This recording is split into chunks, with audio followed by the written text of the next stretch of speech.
The village of Umaka was troubled. Men were vanishing, one by one, without a trace. It started with the young men, the warriors, the farmers, the hunters. Then, even the elders began disappearing.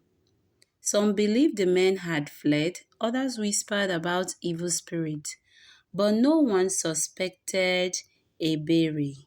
No one suspected her mother, and no one knew about the dozens of dogs that roamed their compound. The beautiful and mysterious Eberi. Eberi was the most beautiful woman in Umaka.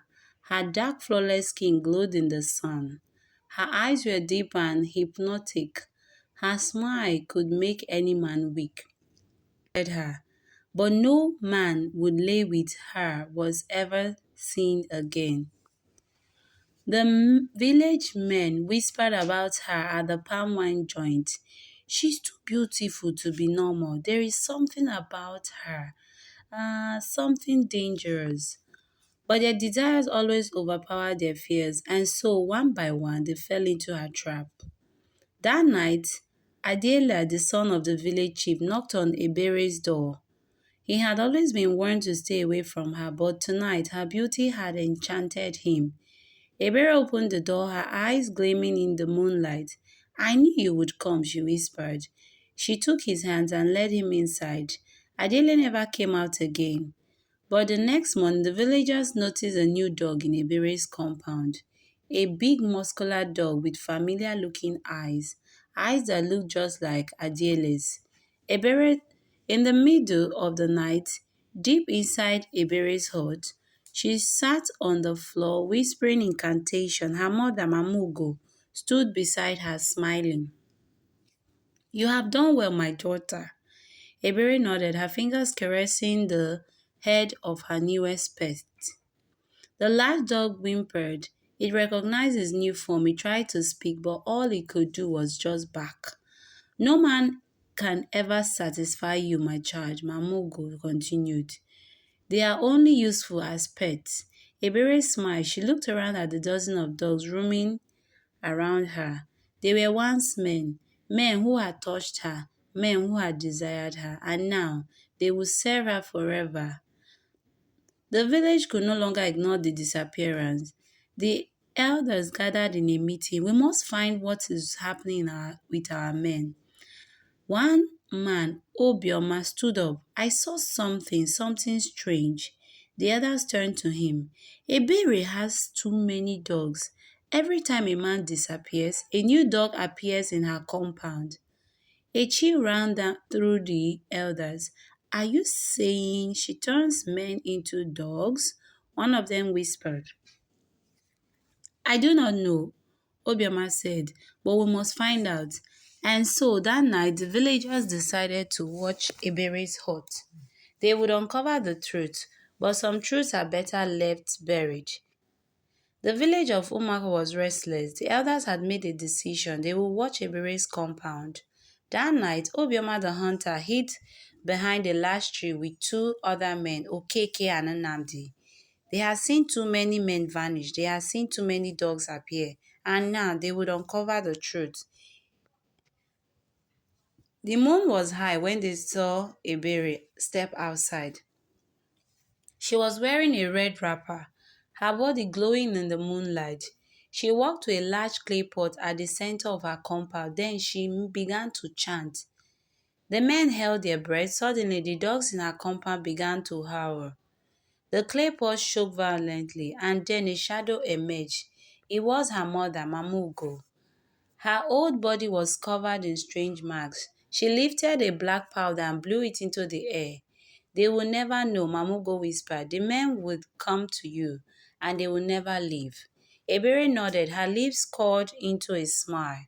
Then she turned towards the biggest dog in the compound, a massive black owl. It glowed, and Obioma's blood ran cold because he knew that glow. It was Adele's voice, the hunter's fear. Obioma stepped forward. His foot snapped a twig. Ebere's head jerked up. Who is there? She hissed. Obioma grabbed his companions and ran. He did not look back, he did not dare. But as he reached the village square, he heard something terrifying. A low, guttural snarl, the sound of something chasing them, something not human, something beastly. By morning, Obiama and others told the villagers everything: the chanting, the clay pot, the shadow, the dogs.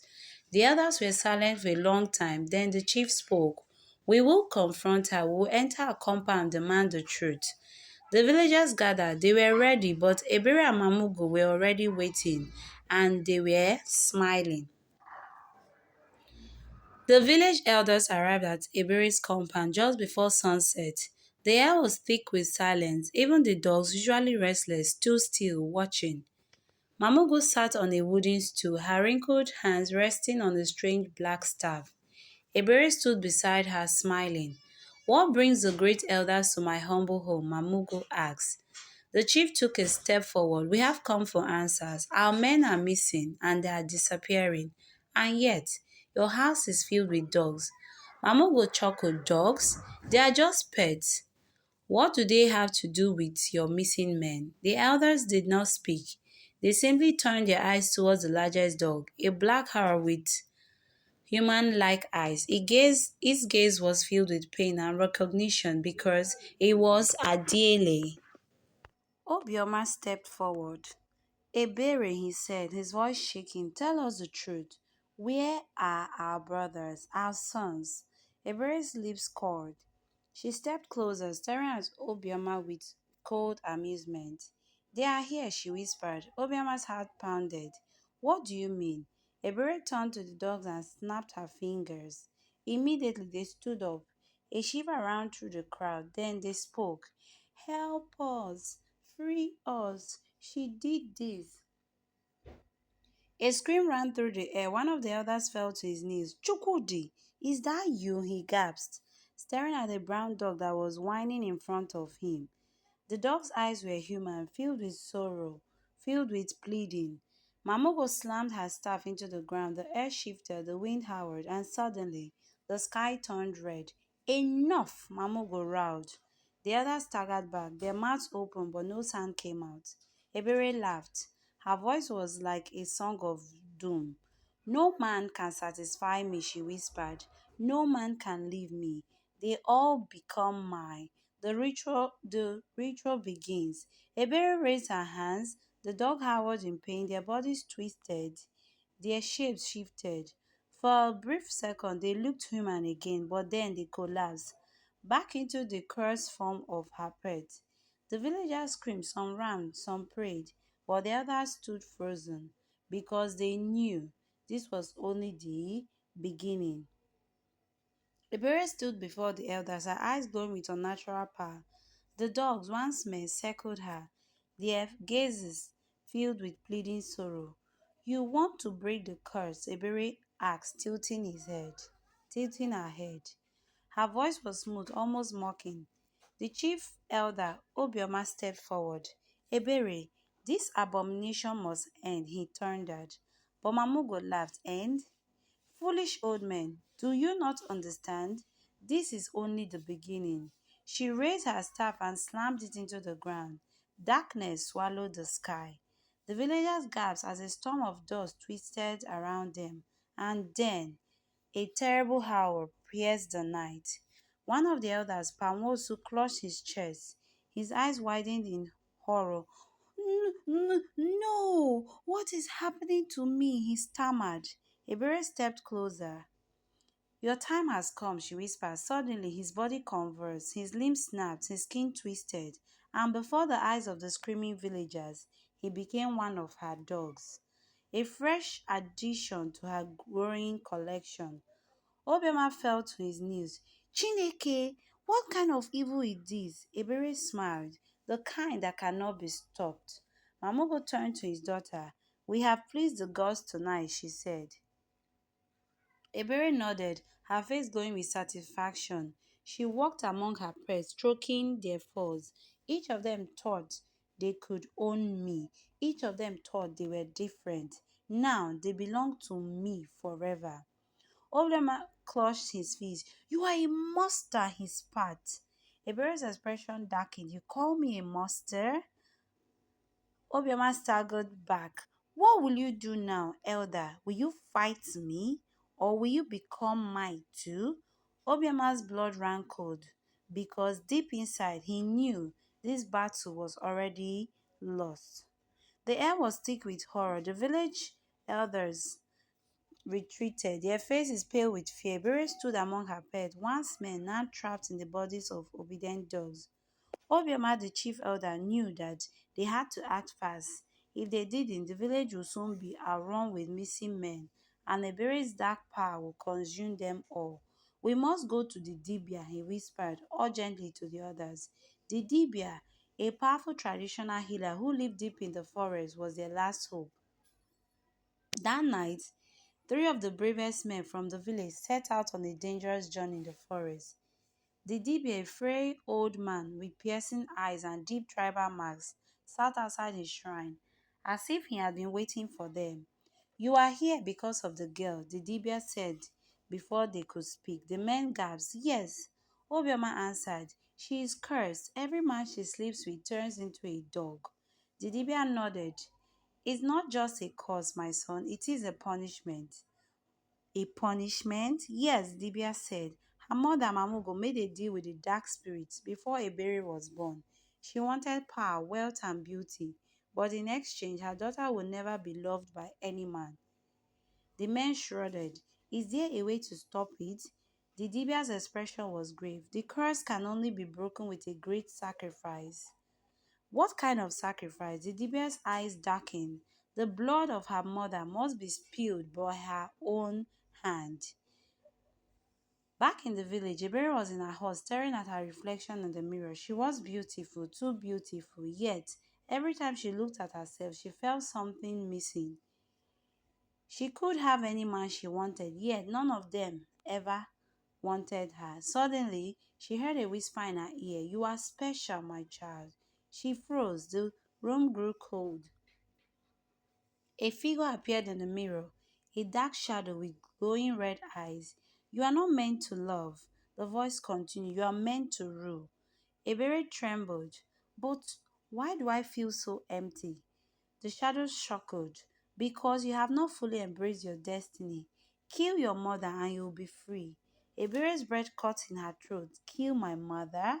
Yes, but she gave me this power, and now you must take it for yourself. Ebere turned away, her heart pounding. Could she really do it? The next morning, the villagers gathered in the square. Obioma had returned with Didibia's warning, but before they could act, Mamogo stepped out of her hut, her eyes burning with rage. You dare plot against my daughter? She screamed. She raised her hand and the sky darkened. The ground shook beneath them.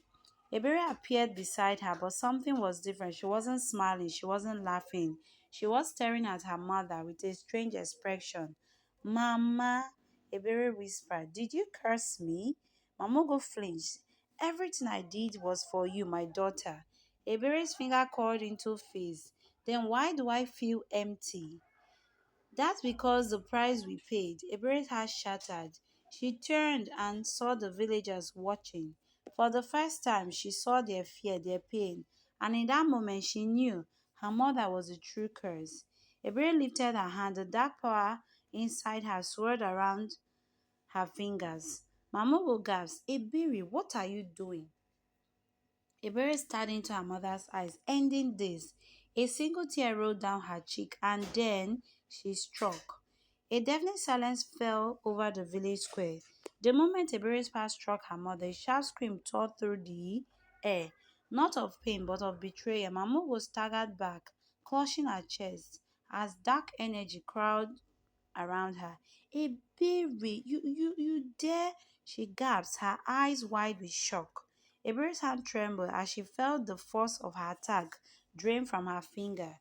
Her heart pounded in her chest. For the first time, she has defiled her mother. But the darkness didn't die so easily. Mamogo let out a growl, her face twisting into something inhuman. Her skin turned pale, her veins darkening like the roots of a cursed tree. You ungrateful child, she spat, her voice layered with something demonic. I made you, I gave you power. You think you can betray me and leave? With a wave of her hand, the sky turned black. A violent wind howled through the village, knocking people to the ground. The earth trembled beneath them, and then the dogs began to change. The men who had been turned into pets, their bodies twisted and stretched, their bones cracking as they transformed into monstrous creatures. Ebere took a step back, her chest heaving. Mama, stop! But her mother only laughed. You think you're free, Ebere? You will never be free. She raised her hand and a dark mist began to gather around her, forming something massive, something demonic. The villagers screamed. Didibia stepped forward, gripping his staff tightly. Ebere, he shouted, you must finish what you started. If you don't kill her now, she will destroy us all. Ebere's breath hitched. Could she really do this? Could she really kill her own mother? Mamogo's face twisted with fury. You are weak, she hissed. You will always be weak. Ebere clenched her fist. No, not anymore. With a scream, she threw out her hands, and a blast of white, hot energy shot from her palms, slamming into her mother. The ground cracked open. A wailing sound filled the air. Mamogo's eyes widened as her body began to burn. No, no, she shrieked, clawing at the ground as she was dragged into the pit that had been opened beneath her. Dark hands reached out, pulling her into the abyss, and then she was gone. The wind died, the sky cleared, and the cursed dogs. They collapsed, their human forms slowly returning, though their bodies were weak and broken. Ebere fell to her knees, tears streaming down her face. It's over, she whispered. But deep in the pit, the voice echoed back, not yet. After a while, she was met by the Dibia, who came to her and gave her a special dagger that she was going to use and finish her mother once and for all so that she would not return back. Ebere stood before her mother again, the woman who had condemned her to a life of darkness and unspeakable evil. The house was filled with the cries of the men she had turned into dogs, their haunted eyes pleading for release. Ebere's heart pounded as she clutched the sacred dagger that she was given by the Divya, an object powerful enough to break the curse if used against its creator. You cannot defile me, child, her mother screamed, her eyes glowing red with power. We are bound by blood, and you will never be free. But Ebere had made up her mind. She would no longer be a puppet to her mother's wicked desires. She had spent too long in torment, watching the village suffer, watching herself become a monster. She had to end it. Summoning all her strength, Ebere lunged forward and drove the dagger into her mother's heart. A piercing scream filled the room as the dark energy surrounding her mother exploded into a whirlwind of shadows and fire. The house trembled, the walls cracked, and the air grew unbearably hot. Ebere fell to the ground, gasping for air as her mother's body disintegrated into dust. A blinding light engulfed the house, and suddenly the cries of the cursed men turned into shouts of relief. One by one, the dogs transformed back into the men they once were, bewildered but alive. Ebere felt an unbelievable weight lifted from her soul. The curse had been broken. I've come to the end of this story. I hope you did enjoy it. If this is your first time on Something to Abegali Stories, you are highly welcome. Please don't forget to click on the subscribe button and turn on your bell